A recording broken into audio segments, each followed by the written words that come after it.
इनको मास्टर जी को बोलना होगा, आप इनका स्वागत करने पूरी 16.5 गाँव की तरफ से शिव कुमार सिसला जी आइए। और मास्टर जी आज आज एक दो इनका स्वागत करेंगे भाई सिसला जी का।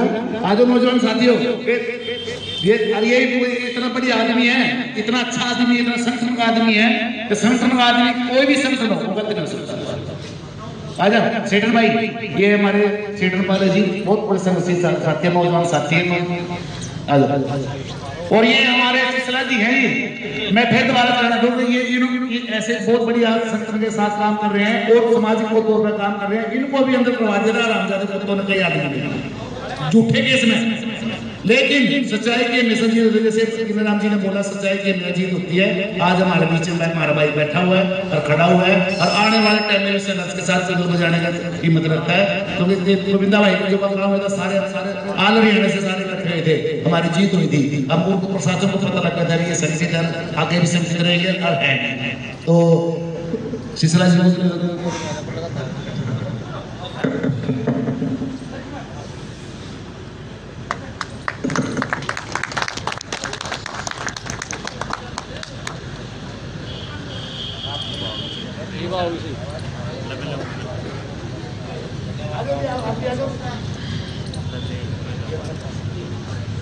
दिखाइयो।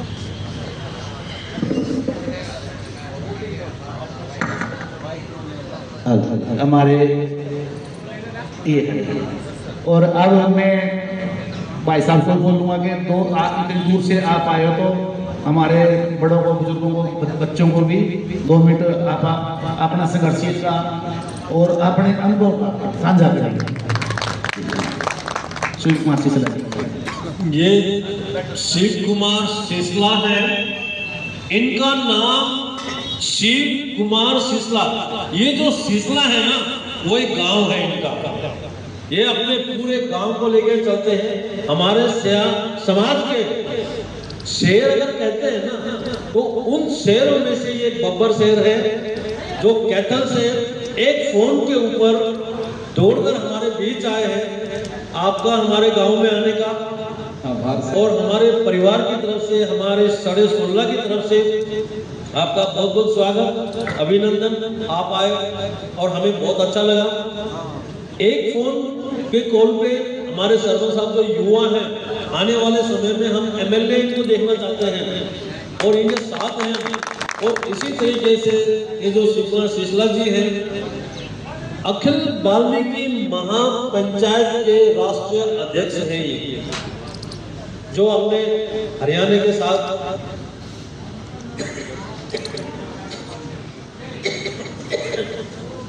पंजाब में और शायद जिस तरीके से हमारे वाल्मीकि महापंचायत जिस तरीके से इन्होंने चलाई हुई है, इस तरीके से इन्होंने अखिल वाल्मीकि महापंचायत पूरे हरियाणा में और पूरे हिंदुस्तान में उन्होंने अपना नाम किया हुआ है।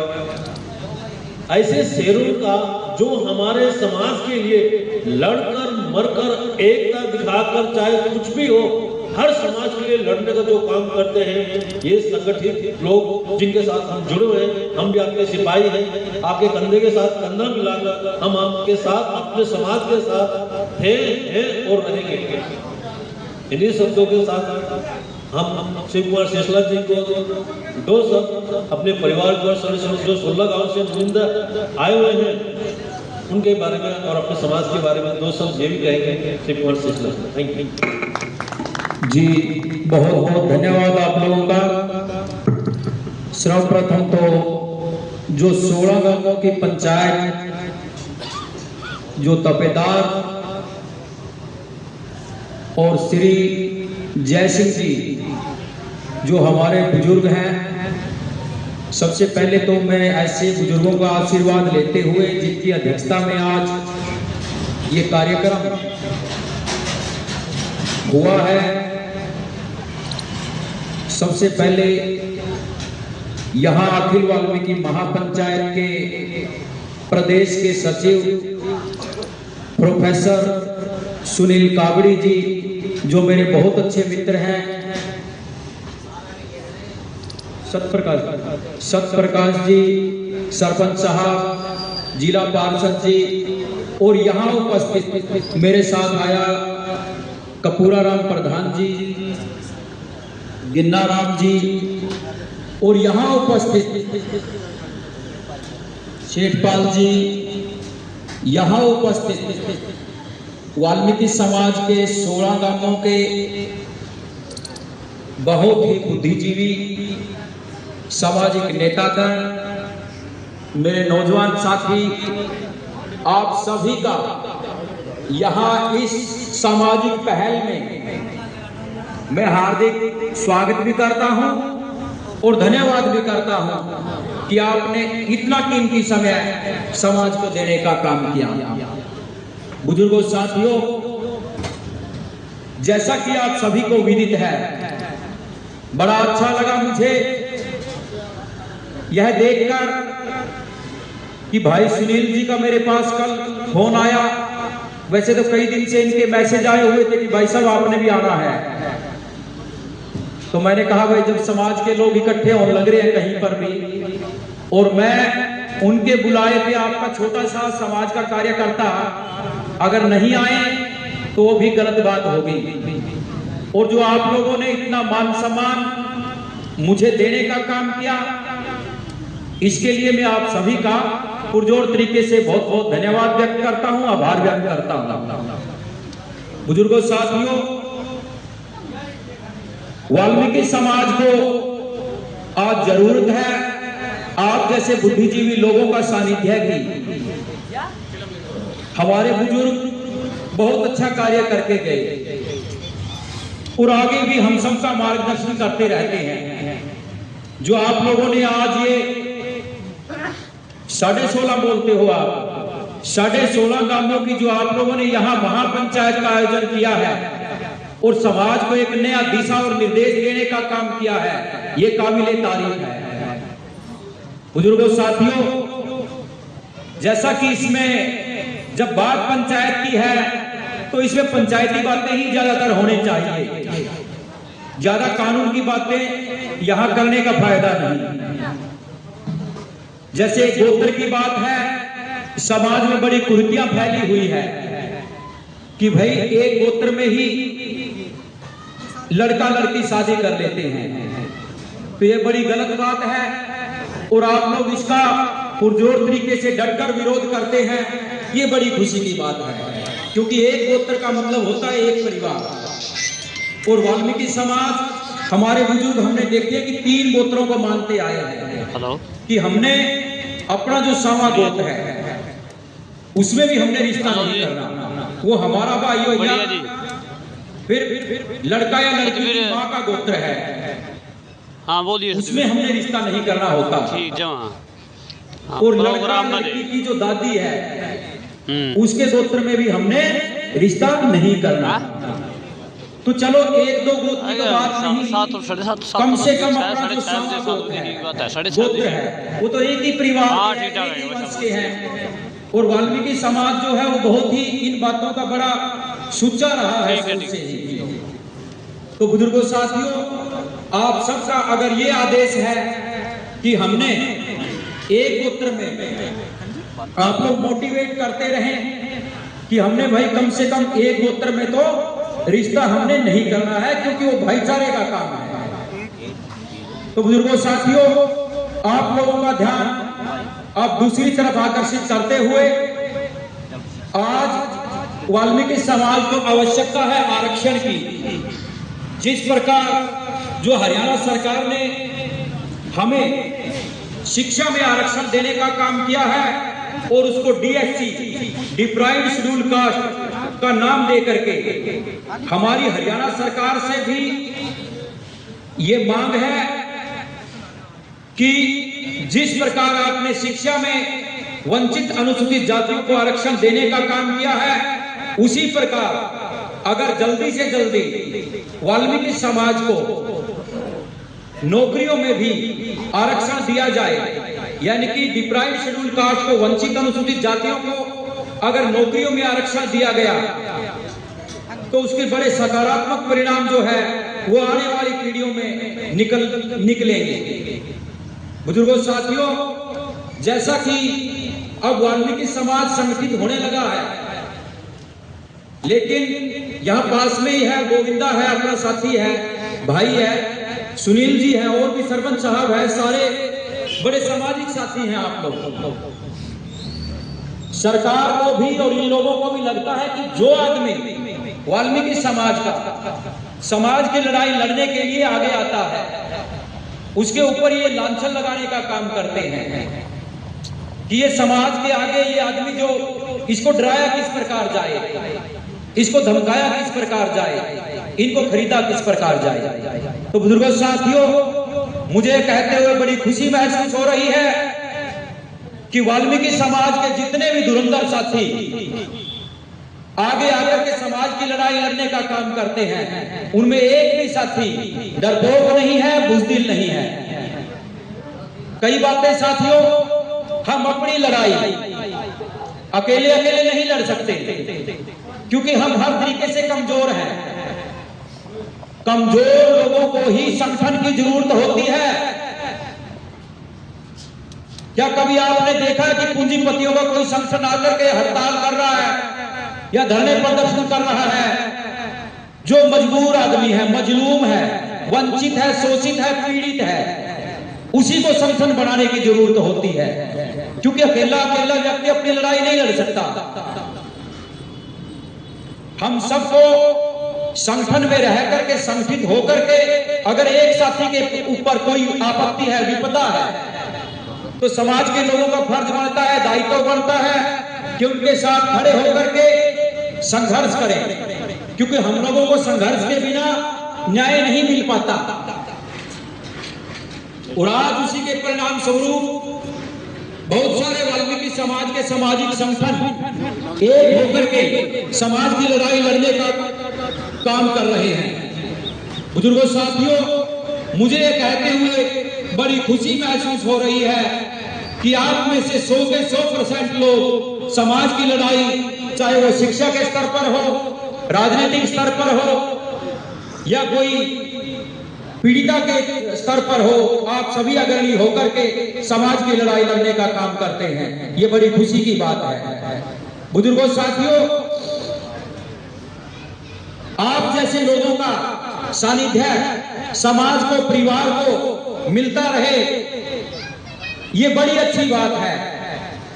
हमने अपने अंदर कुछ न कुछ बहुत बदलाव करने होंगे, क्योंकि वाल्मीकि समाज के नौजवान तो आगे आते हैं लड़ाई लड़ने के लिए, लेकिन बुजुर्ग जो है वो बहुत जल्दी हार मान जाते हैं कि भाई हमारी तो उम्र होगी, अब तो बच्चों को करना है। किसानों से शिक्षा ले लो आप लोग, जितने लोग वरिष्ठ होंगे, एजड लोग होंगे, जिनकी उम्र 60 साल से 55 साल से 70 साल से ऊपर है, धरने प्रदर्शनों में वो लोग बैठते हैं और उनके लड़के घरों में आकर के अपने काम करते हैं, नौकरियां करते हैं, खेती बाड़ी करते हैं। तो बुजुर्गों साथियों, हम सब ने भी ये शिक्षा लेनी चाहिए कि जहां भी समाज को जरूरत पड़े, हम सब ने एक होकर के, एकता के सूत्र में बंध करके बुजुर्गों को ज्यादातर आगे आना चाहिए उसमें, क्योंकि भाई घर में बुजुर्गों में ज्यादा इनके ऊपर जिम्मेदारियां नहीं होती। धरने प्रदर्शन में बुजुर्ग बैठे हैं और वो बच्चों को भी वहां पर मोटिवेट कर सकते हैं। मेरे जैसा कोई नौजवान या मेरे से छोटा कोई नौजवान साथी अगर कोई हल्ला गुल्ला करता है तो उसको भी समझाने का काम कर सकते हैं। हाँ बेटा। बुजुर्गों साथियों, मैं तो वाल्मीकि समाज के लोगों को एक ही बात कहना चाहूंगा, अच्छा, कि बुलबुल के पंखों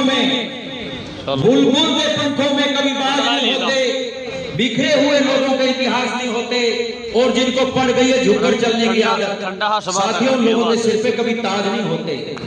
हाँ? बिगाड़ दी। बुजुर्गों साथियों, आप सभी ने इतनी अच्छी पहल की, लेकिन ये मीटिंगों का सिलसिला आज 100-200 की आबादी में है हम लोग यहाँ पर। ऐसा आप लोग सलाम लेकर के आए, आज आपने 16 गांवों की मीटिंग की है, आगे और ज्यादा हो, हर साथी अलग अलग गांवों को मोटिवेट करे। इसी प्रकार हम अपनी लड़ाई हम कब लड़ सकते हैं, जब सारे के सारे बाबा साहब का वो मूल मंत्र, शिक्षित बनो, संगठित रहो और संघर्ष करो। शिक्षा का मतलब ये नहीं सिर्फ पढ़ाई लिखाई करनी और अपने घर तक, अपने बच्चों तक, अपने परिवार तक सीमित हो गए। शिक्षित बनने का मतलब है अपने हक और अधिकारों के प्रति सतर्क रहना, जागरूक रहना। क्या कह रही है? और शिक्षित और संस्कृत व्यक्ति ही संघर्ष का असली मूल्य पहचान सकता है। बुजुर्गों, नौजवान साथियों, आज वाल्मीकि समाज को जरूरत है पढ़ाई लिखाई की, पढ़ाई लिखाई करने की, अपने बच्चों को कोचिंग दिलवाने की, क्योंकि शिक्षा ही एक ऐसा साधन है जिसके द्वारा हम अपने परिवार और समाज को आगे बढ़ा सकते हैं। एक छोटी सी कहावत है गंद खाने वाल्मीकि समाज के लिए कि अब दूर रहना होगा, अब दूर रहना होगा झारखंडी लोगों से, समाज के खोखले विलास और भोगों से। संतान को जन्म देना ही पर्याप्त नहीं, अभिभावकों के लिए उन्हें बचाना भी होगा शारीरिक और मानसिक रोगों से। बच्चों के खेल कूद पर अंकुश ना लगाओ, जितना भी पढ़ना चाहे उनको पढ़ाओ, उन्हें भी मौका दो स्वावलंबी बनने का, और बेवजह अंकुश लगाकर उन्हें अपंग ना बनाओ। शराब, गांजा, चरस, सिगरेट और बीड़ी, इनके पीछे भाग रही है आज की नौजवान पीढ़ी। इनमें कोई नशा नहीं, इनमें कोई दम नहीं, ये तो है सिर्फ और सिर्फ मौत की सीढ़ी। बुजुर्गों, नौजवान साथियों, हम सबको बड़ी जरूरत है शिक्षा की। वो कहते हैं कि शिक्षा शेरनी का वो दूध है जो पिएगा वो दहाड़ेगा और बाकी तो सब रेंगेंगे। रेंगने का मतलब क्या है? जिस प्रकार सांप चलता है ना, उसके हाथ पैर नहीं होते, वो रेंग कर चलता है। जो जमीन से टच होकर के अपने शरीर को जमीन पे लगा करके चलता है, उसको रेंगना कहते हैं। तो बुजुर्गों, साथियों, समाज को संगठित रहने की जरूरत है, चाहे वो किसी भी लेवल पे है। और मैं आप सभी का पुरजोर तरीके से धन्यवाद करना चाहूंगा कि मुझे आप सभी ने इतना मान सम्मान दिया। और मैं वैसे तो वाल्मीकि समाज के सभी संगठन के लोग मेरे साथी हैं। सुनील काबड़ी जी के पास जिम्मेदारी है अखिल वाल्मीकि महापंचायत की प्रदेश सचिव की, और ये अपनी जिम्मेदारी बखूबी निभाने का काम करते हैं, समाज की पीड़ा में सहभागी बनते रहते हैं। और आप सभी का भी मैं पुरजोर तरीके से धन्यवाद करना चाहूंगा। आप सभी ने मेरी बात को सुना, इतना मान सम्मान बख्शा और समाज को एक मोती में पिरोने का काम किया, एक माला के मोती में पिरोने का काम किया। इसलिए यहाँ की जो मैनेजमेंट कमेटी है उस सभी का मैं धन्यवाद करना चाहूंगा। आप सभी ने मेरी बात को सुना, इसके लिए आप सभी का बहुत बहुत धन्यवाद। नमस्कार, जय वाल्मीकि, जय भीम, नमो बुद्धाय। बहुत बढ़िया, नमस्कार। श्री कुमार शिशला जी, और आप फिर मैं दोबारा धन्यवाद करना चाहूँगे। आपने इस मौसम में ये टाइम निकालकर हमारे बीच में आए और बहुत अच्छी बातें भी रखी और पूरी तौर पे समझाया भी भाई समाज को कैसे आगे लाया जा सकता है नशा मुक्ति का, या जैसे आपने नशे के बारे में बताया, बहुत अच्छा लगा। और यहाँ नौजवान पीढ़ी भी बैठी है, बुजुर्ग भी बैठे। और मैं एक बात और कहना चाहूँगा आपको, पहले भी वैसे मैं कह चुका हूँ, दोबारा फिर एक बार कहना चाहूँगा भाई, ये जो पंचायत है ना अपनी, ये ऐसे के ऐसे रहेगी। मैं जितने यहाँ बैठे हुए हैं, अपना ग्रुप बना हुआ है, उस ग्रुप में 5 या 10 एक पैक बना के ना, जैसे PDF बना के अपने अपने गाँव का 8 या 10 या जिसका भी जितना भी आदमी देना चाहे उसकी कमेटी बना के वो भेजो। और दूसरी एक बात और भी है,